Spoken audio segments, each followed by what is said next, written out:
everybody! So now you have a starter.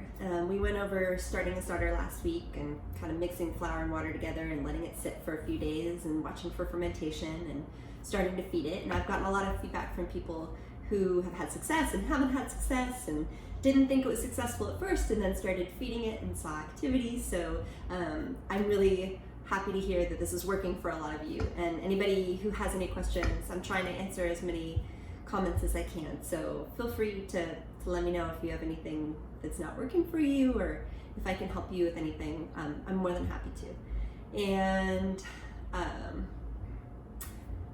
where do you go from here? So now you have a starter. What do you do with it? How often do you feed it? When do you put it in the dough? Kind of the magical thing about bread is that there are a million ways to go from here, and a lot of them will work. People have developed different systems. Every baker has sort of different methods and different even little superstitions that they have, things that work for them. They don't really know why, but in their experience it works. That's certainly my case. I definitely have my share of baker superstitions. I don't have any scientific background for why they work, but just things that have worked for me in my years of practicing. So really the only single piece of advice I can give every person out there that will make you a better baker is just to keep baking, just to practice.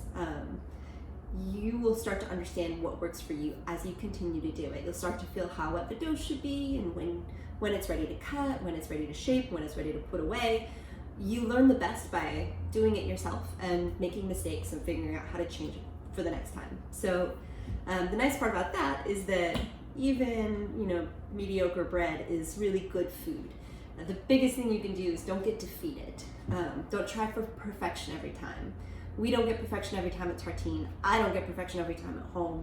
It's really just like the stars align some days and everything works out and you get a beautiful loaf of bread, and sometimes you know why and sometimes you don't. Sometimes you just got lucky and sometimes you figured out what it is that works for you. But the beauty of this is that you can just keep practicing and keep baking and eat your mistakes and your successes either way. It's delicious no matter what.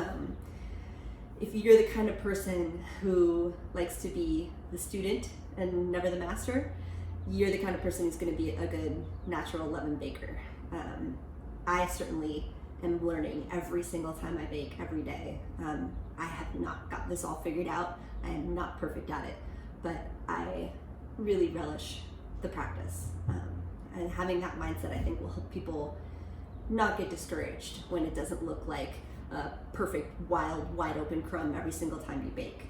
That's not going to happen, and that's totally okay, and it's actually good because it gives you something to work towards.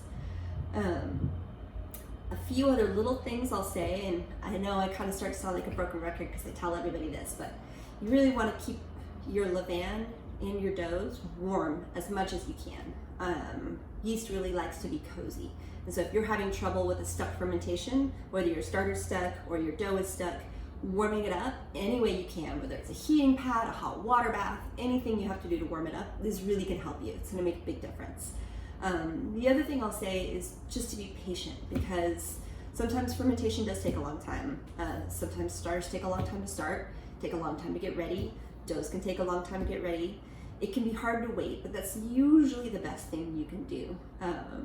Is just to check in with the dough and give it as much time as it needs. So